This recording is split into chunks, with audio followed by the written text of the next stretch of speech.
Hi everyone, my name is Angel Wynn. Today I'm going to be talking about the military.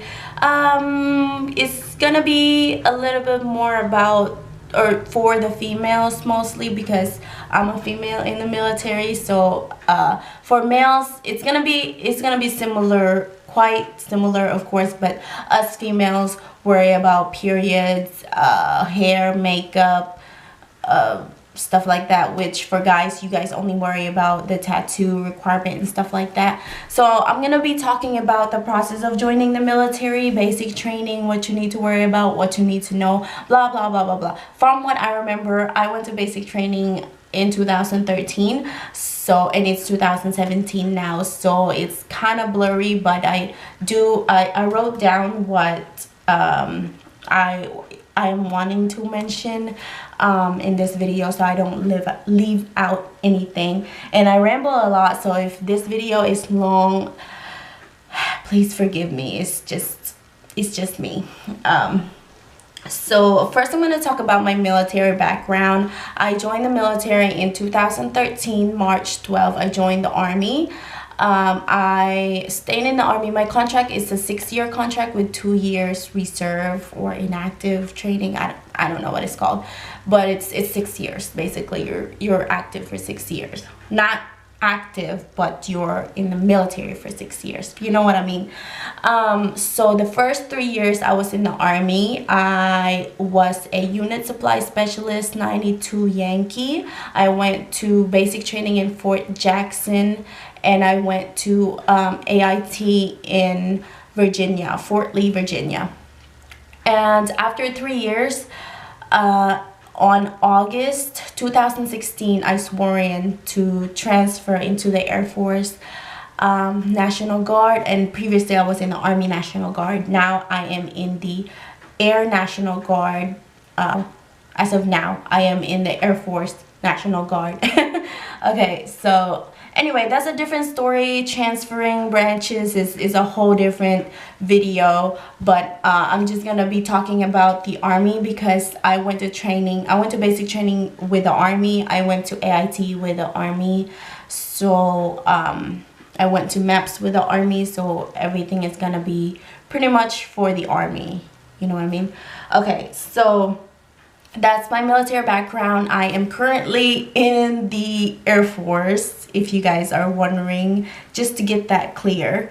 But yeah, but I was in the Army for 3 years, so okay. Joining the military, you need to pick a branch. You have the Marines, which was like no for me because no. You have the Army, which I originally picked the Air Force, but my ASVAB score was too low. I think the minimum was a 50, around the 50, and I scored like a 35, 36, 34, something in the 30s. So I couldn't get in the Air Force, so I joined the Army. And of course you have the Air Force, and you have the Navy, which was like a definite no for me because I can't swim. And you have the Coast Guard, which I know nothing about.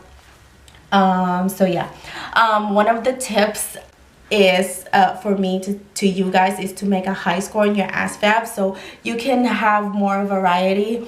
So you can pick your branch, whichever you want to join, and you can pick whatever job you want to do. So yeah, make a high score in your ASVAB.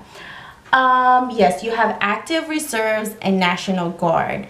In the Marines, they don't have National Guard, they only have active and reserves. In the Army, they have all three, active, reserves, National Guard. The Air Force, the same thing. And the Navy, I think they're the same as the Marines. They have active and reserves. I don't think they have National Guard. And the difference is active, you work pretty much full-time. And they can station you anywhere from Virginia to Florida to Japan, to Turkey, Kuwait, Iraq, Afghanistan.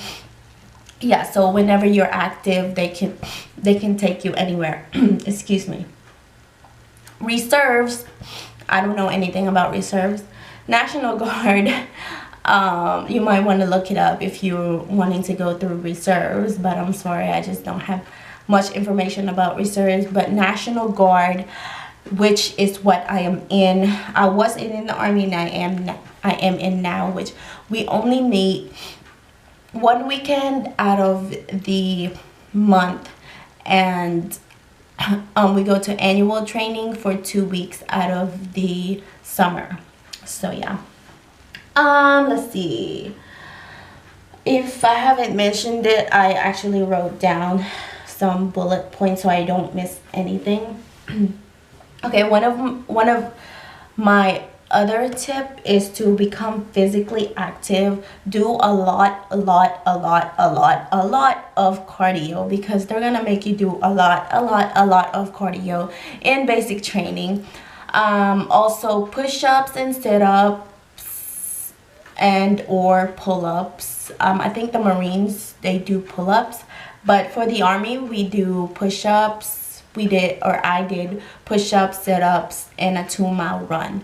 So you kind of want to be fit before you get into basic training, because you don't want to embarrass yourself. I know it's hard, sometimes you don't have enough time, blah blah excuses, but they will teach you. There are many people that struggle when they first get into basic training physically, but they will work on you on that, and if they don't, you obviously don't graduate until you do, and you don't want to have any setbacks. So I highly recommend you to be physically active. Work on your running, work on your push-ups or pull-ups, and definitely work on your sit-ups.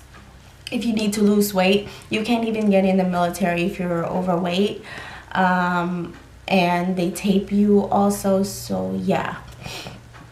Yeah, mentally prepare yourself. That's a big thing.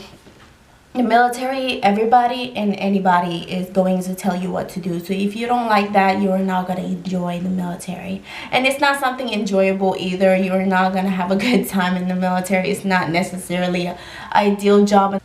I don't like to be told what to do, but if it is my supervisor, it's my boss, and I want to not be judged and looked at as the kind of person that don't follow directions. And you also get Article 15s, which is really bad in the Army, in the military in general.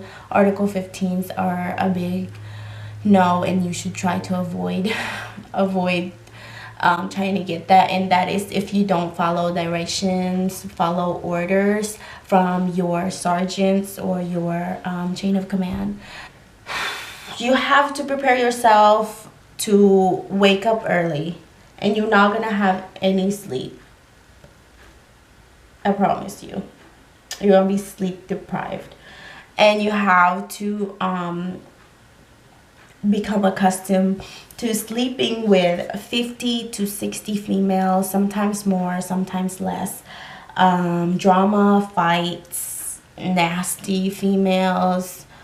Whenever you put 100 women in one building, it's not gonna be a happy place, you know. It's not gonna be necessarily fun. Let's see. The benefits of the military: you get extra money for school. You have pride into wearing the uniform. People telling you, people thanking you for your service. That's a lot. That's something that not a lot of people get to hear, and it's just something that I'm proud for. You get excellent pay. It's better than McDonald's, Walmart. So and it increases from your rank also. So and it motivates you to stay fit, and you should stay fit anyway, because it's healthy.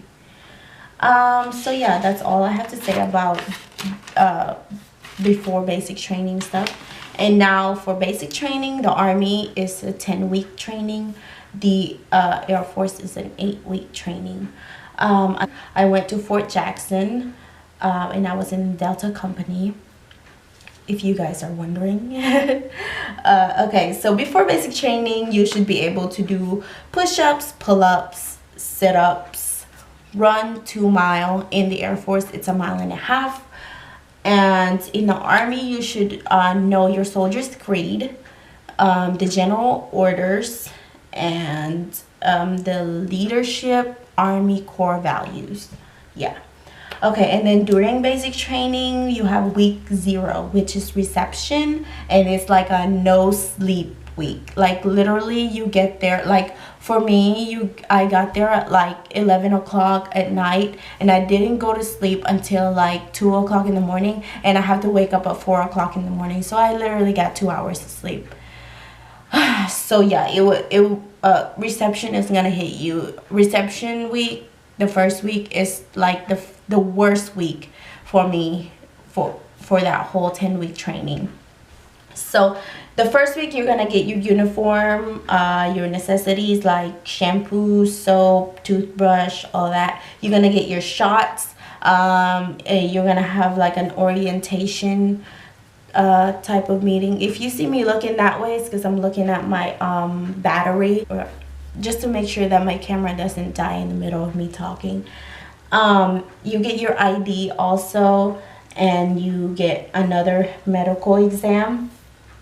And for females, all the cute little thong, pink underwear, cute lace bra, they're gonna make you put that in your personal bag, and you're not gonna see it until after you graduate.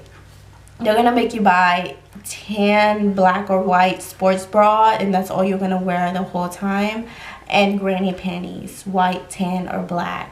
I think you have to wear white granny panties, but yeah, you get used to it. But yeah, all the cute little thongs that you brought, you're not gonna get to wear them. You're not gonna even get to see them. Week 1, the beginning of basic training. Okay, so in reception, you're in this little place, right? And after you're finished with reception and stuff, you're gonna have like 2 duffel bags with all the stuff that you need, and that's all that you're gonna take to basic training. And you'll have your personal bag, of course, and you're gonna go in the bus, and all your duffel bag and stuff is gonna go in the back of the bus or under the bus, wherever they store the stuff, and you're gonna ride to the basic training. And that bus ride was hell for me because you're on your way to basic training, you don't know what to expect, so your heart's beating really fast, and you're scared. You're scared. So and then once you come out, it's called shark attack. All the drill sergeants are going to be waiting on you, and they're going to tell you to go get your duffel bag, and you're going to have to carry your duffel bag, all 2 of them or 3 of them, however many you have, plus your personal bag, plus other things that you have in your hand. And they're gonna make you stand in formation with all that stuff, and you are just going to cry. You want to cry because all the stuff is heavy, and with drill sergeants yelling at you, it's just a lot. It's a lot to take in. But of course I didn't cry because I'm a strong person. But I had that feeling to want to cry because I was like, I want to go home, you know. But I did it. And so yeah, and I wanted to mention yeah, so that's okay, so after the shark attack, that's the beginning of basic training, and you're gonna be there for 10 weeks, and then you graduate. So just stick through it. You can do it. If you do what I told you to do, you should be fine. Mentally prepare yourself, physically prepare yourself. Also, I wanted to mention that tattoos, you cannot have them if they're showing when you have your uniform on. So if you have tattoos like on your head or your neck or behind your ear, you cannot even join the military. So be aware of that. To your recruiter anyway, just to make sure. Also, I wanted to talk about hair. For females, you cannot have two-toned hair. So if you have brown hair, let's say like me, or dark black hair, and you have like highlights, or if your natural hair is black and you have blonde, they're gonna make you dye that. So before you even go to basic training, go ahead and dye your hair to your natural hair color, so you don't have to worry about all that kind of stuff. Nails definitely cannot have any paint. No acrylics, nothing like that. Airforce, we can have French nails. We can have nail polish, like light neutral nail polishes. We can have earrings in the Airforce. Of course, it has to be a certain size. And we can wear makeup in the Airforce. Of course, it can't be like a full face of makeup. Yeah, so, and another thing that a lot of females are probably concerned about is their periods. So your period is something that happens every month, and you can't stop that. So you're just gonna have to push through with it.